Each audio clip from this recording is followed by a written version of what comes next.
Hi. Good to see y'all. Thanks for joining for another episode of Director's Commentary. So we're still talking about One with Wolfpack Football, and today's episode is called Perseverance. And it features some really cool new aesthetic things, as well as a very exciting game between NC State and Louisville back in 2017. So I hope y'all enjoy.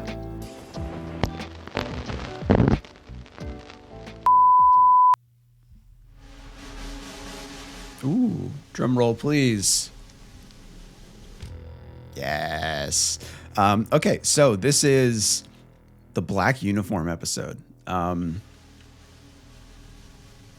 do not remember if I kept making a black uniform episode or an alternative uniform episode as the series went on, but NC State had some alternative uniforms for this game coming up that were black and chrome, fucking just really dope, and had a lot of it had a very dramatic look to it.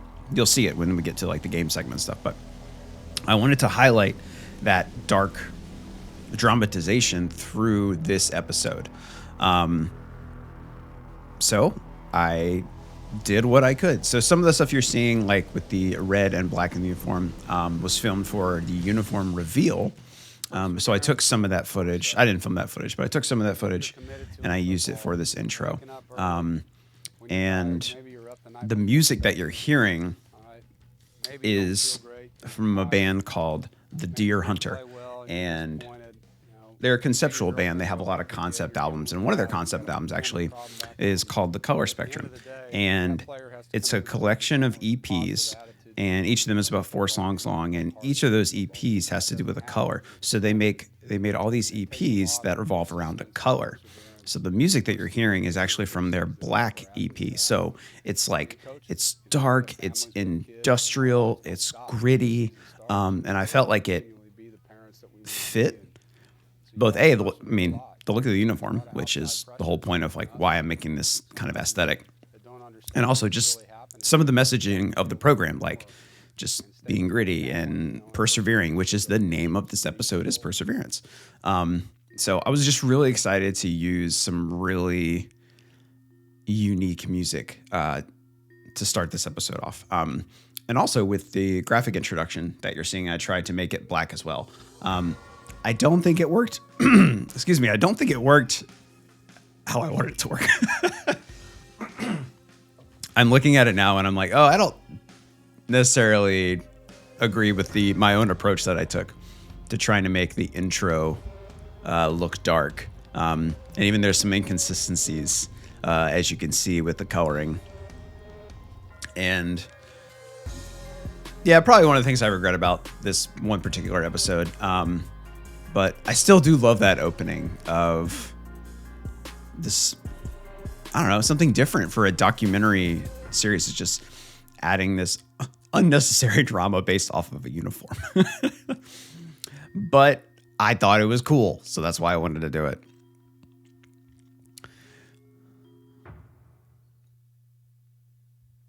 All right, so Perseverance, like I said, name of the episode. Still going with that black theme there. I think I could have gotten it to a look that I would have been happy with, but I was kind of messing around with some stuff. Ooh, I did shoot that, didn't I? Oh, I like that moonshot. That was cool. So yeah, basically after the last episode that you saw, if you haven't seen it, go back and watch it. Basically, it's only a 5-day turnaround between that last game and this game. So one of the things they do is that they'll practice Monday nights, which they never do. They'll practice Monday night, and so it was really cool to film a night practice, which is very rare. Pick one that is you. I mean, on the spot, I had to answer them, and I already knew the answer was persistent, and that's always been something that I think has been a strength for me, just the ability to stay on task. Sorry, sometimes I want to just take a minute, just listen to what Coach Doran's saying or any of the coaches, because a lot of the stuff that they talk about is applicable to those of us who are not athletes, just people that are human and have ambition.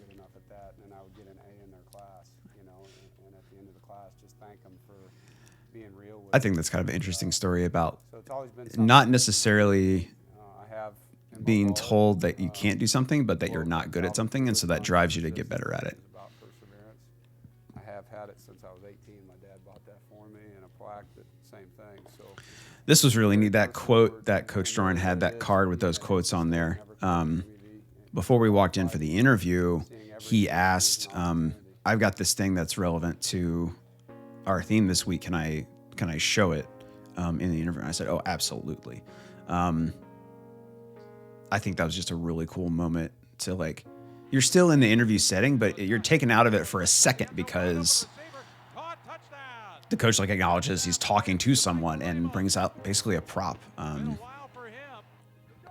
Not in a superficial sense, but like it's a physical object that has meaning and showing that off. Coming after the bowl game in 2016, playing Mississippi State, I was This is Jamichael Ramos. Just doing some things with my coaches back home. Then I came back that following. I love interviewing graduates, graduate players. They've already received their degree. They're still on the football team, and they're working toward a second degree.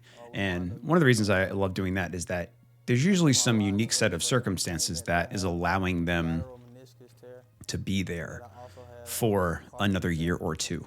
Usually it has to do with some kind of medical reason. So with Jamichael, he had hurt his knee, hurt the area around his knee. And so he got another year of eligibility, and so here he is playing. And I thought it was really, and something like that has to do with perseverance, which is the name of the episode. So I felt it was perfect. So the way we have these interviews set up is it's a very minimal setup, as you can tell from how it looks. But we just have one microphone, and the microphone is on the person we're interviewing. It's usually clipped onto their collar. The interview microphone is not that high quality. We get, as a production, we get better about it as our seasons go on. But one thing I really wish we would have had resources and funding for was a boom microphone, which is the microphone that like hangs over the subject and drops down kind of like right above their head. And that's the ideal way to film an interview, to get audio from someone talking, because it's out of the way of their breath, so you don't get a lot of the like pops and just like heavy breathing over a microphone. Not like heavy breathing, but you know what I mean. Like when the breath is into the microphone, you hear like a pop or a rustle or something. So that's the ideal way to do it. Did we do that? No, we didn't because we couldn't. But that's what you want to do when you're filming an interview, is you want to use a boom mic to capture the audio from your subject. You can also put a mic on them, what they call a lavalier mic, which is what we use as a backup. But ideally, you want that boom mic. So I felt this was a really cool, I don't want to say seamless transition, but pretty damn fluid transition, make it upwards, from Jamichael to our head athletic trainer, Justin Smith, because in some of the practice footage, Jamichael is talking to Justin, and Jamichael's mic'd up, and now we transition to where Justin is mic'd up. Justin Smith, head athletic trainer for the program, one of the nicest guys on the planet. Very appreciative and welcoming of the show. And one of the things that we as a production have to keep in mind is HIPAA, which dictates that you can't really like release certain medical information about student athletes. And obviously we have to abide by that, because that's like a legal thing. And also it's just a nice thing to do, like to not ruin someone by releasing their medical information. So when we mic up a trainer, we have to be very careful about what we end up showing.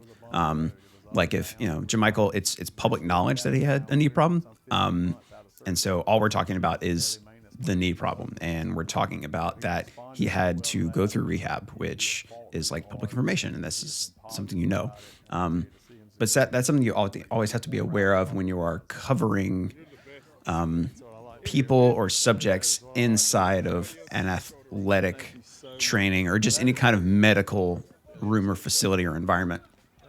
You have to make sure to be respectful of the people that are receiving treatment for whatever reason. My decisions are within your hands. I trust you fully with all that. always tell everybody, best I've ever been around. Whatever Justin really says. Honest words you ever said to make sense. I love interactions between coaches and the staff. It always cracks me up. Because these are all people that are just around each other like all the time, so they have to have some kind of chemistry, some kind of working relationship. I mean, and we don't know, like, not everybody gets along with everybody, but when you all have a mission in mind, like, that's the thing that can bring people together. And so, like, I've filmed the whole spectrum from individuals who love working with each other to individuals who tolerate working with each other because of the common goal. But granted, what ends up being conveyed, you almost can't detect those nuances. And I think that's the good thing, is that when it comes to a program like this, or a program not even like this, but just any program, when you can't tell if there are issues, they're actually doing a good job of being one unit. Speaking of which, can't remember if I've touched on this or not, but the name One with Wolfpack Football. I came up with that name for the program after just a lot of brainstorming and also like talking with Coach Doran about naming this program, giving this program this show a title that was applicable and relevant and meaningful to the NC State football program under his leadership. And so we were tossing around a couple names, and they have this kind of like mantra or poem. I can't remember the exact name of it, but there's a common theme of like one heartbeat, like collectively they're one thing together. For any of you that have seen Drumline, classic movie with Nick Cannon, one band, one sound. That's basically this, but different terminology. And so we played around with like one heartbeat. We played around with one pack, one goal. And I decided, or not decided, but I proposed the idea of what if it's just called One with Wolfpack Football. And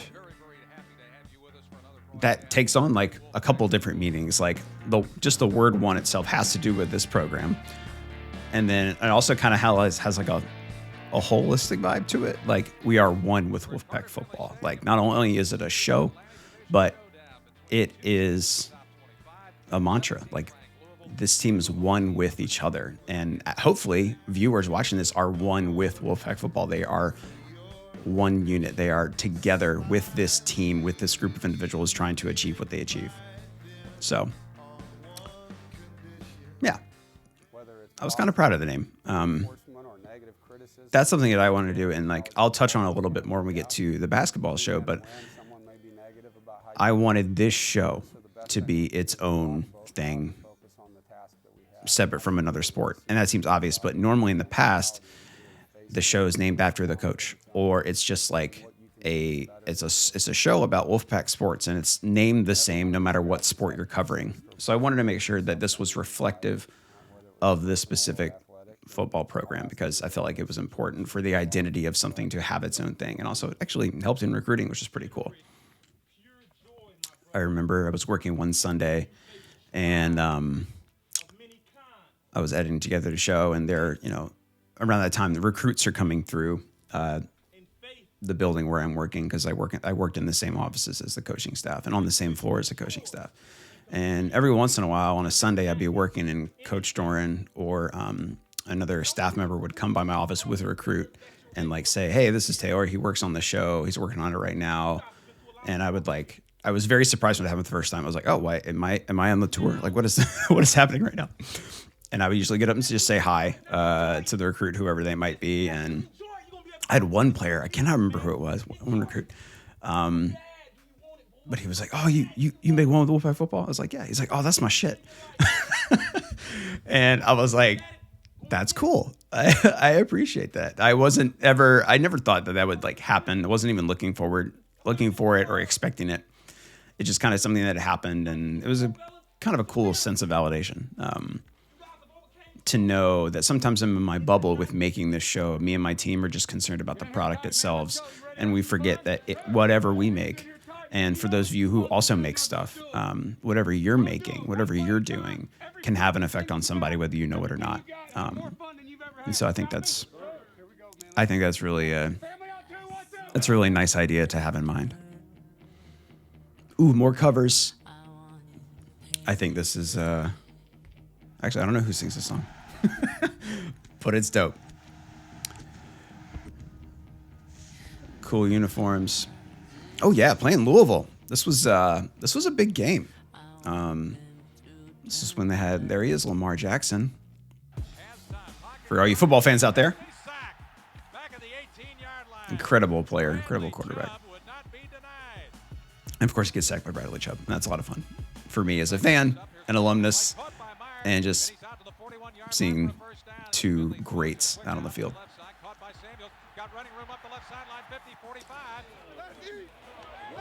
So in some of this footage, you might see what we sometimes refer to as banding. And it's when there's just kind of like colored bar across the screen that is constantly moving up or down, gradually moving up or down. And sometimes you can notice it more when you're looking at the grass, how one section of the grass looks green and then all of a sudden it looks yellow, but it's the same section of grass.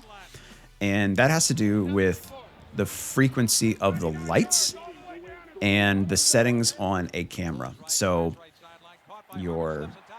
the frames per second in which you're recording video, also your shutter speed, are in direct relation to the frequency of the lights. And so it took us a while to figure out the exact combination of settings to A, get a good image, and B, prevent that banding from looking as bad as it does. So right now you can see it a little bit right there in the middle. It was darker than the rest of the footage. But that's like a detail that some people might not even notice, and so I won't spend too much time on it. But a lot of times people don't think about that. Lights have frequency, and frequency affects how a camera sensor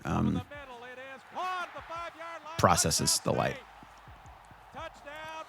This was a very exciting game. I do remember this one. I don't remember every game I filmed just because I filmed a lot, but this was a very memorable one.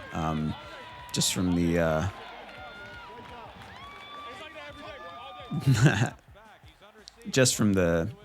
the two great teams playing against one another, the black uniforms. It's a night game on a Thursday. That's always a lot of fun, especially at Carter-Finley.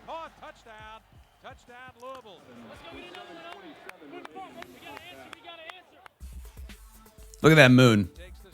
Love a good moon shot.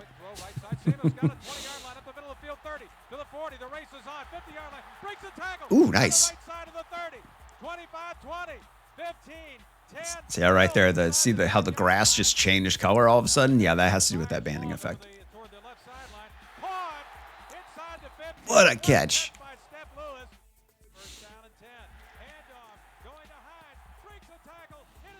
No, that was kind of quiet there. It's more difficult than it seems balancing audio when editing this because we've got audio from the bench. We've got audio from the cameras themselves. Then we have like the radio that we have to keep in mind, and then the music is also playing underneath it. So to keep that constantly balanced is a lot trickier than you'd think. Because you'll notice when you're watching something and there's music playing under somebody talking, all of a sudden that person stops talking, but the music is at that same level. It's quieter than normal because it's not as full. There's not as much going on, so you have to raise the volume of the music. Oh, I remember that. That was a good one. Coach Huck's telling these guys they're the magic. Woo! What a bar. What a word.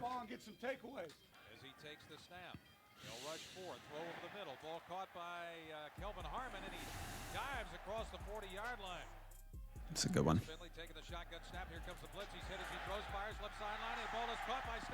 Woo. Man, Steph had a good game.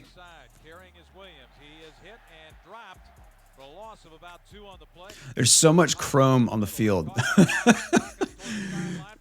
You've got the silver chrome from our black uniforms, and then you've got the red chrome from Louisville. It's very shiny out there.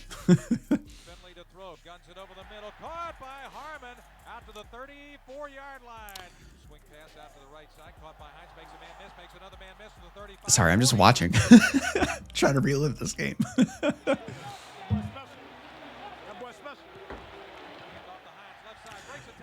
It's really cool when anybody, specifically in this moment with like student athletes and players, when they recognize your camera. And sometimes they'll see a camera and they'll just like, they'll just pose or start dancing, throw up a sign, do something. But it's a lot of fun when they talk, and it's not like talking about themselves necessarily. They just look, they see something, and they're like, yeah, like Jared did. He's like, yeah, that boy's special. Like those little bites like that are always super cool to experience in the moment, because you're like, oh, because in the moment I know I'm like, oh, I'm gonna use that. Like that's really good. I'm gonna use that at some point in relation to a good play. Those little sound bites, they last 2 seconds, but they add so much. Man, Kelvin could catch the ball, man. I mean, he still can't catch the ball.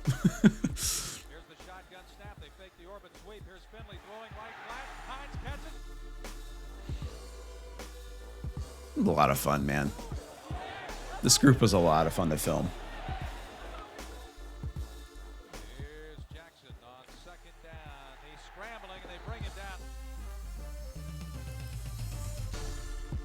Oh, swag surf. NC State fans can't quite get the swag surf down. I think they just think you just rock back and forth no matter what happens, but there's a pattern to it, guys. That was the play, man. What a great pick six. And I think we end the game segment here, I think. Oh yeah, we definitely do. Let's figure out why. I don't remember.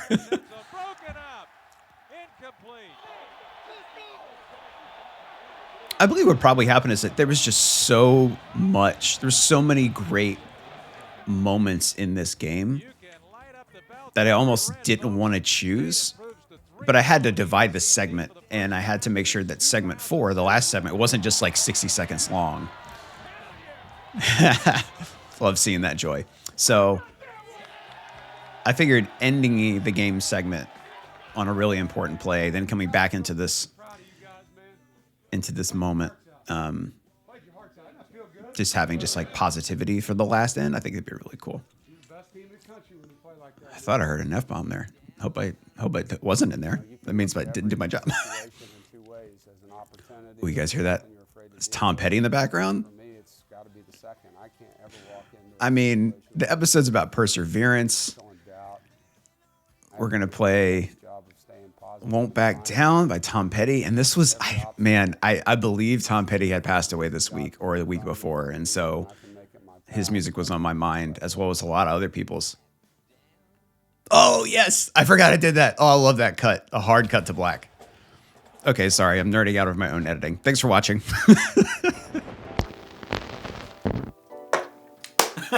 Thank y'all so much for watching today. If you liked what you saw, if you have any questions, anything you want to point out or ask me, go ahead and drop some stuff in the comments below. So I drop director's commentaries every Tuesday and Friday, so if you want to stay up to date with the episodes that I do put out, go ahead and hit subscribe, as well as ringing the bell to get notifications when those episodes do drop. If you want to further support the stuff that I make, please consider becoming a patron. You can check out the Patreon link in the description below. Absolutely no pressure though, just thought I'd present that as an option. Anyways, thank you so much for watching, and we'll see you next time.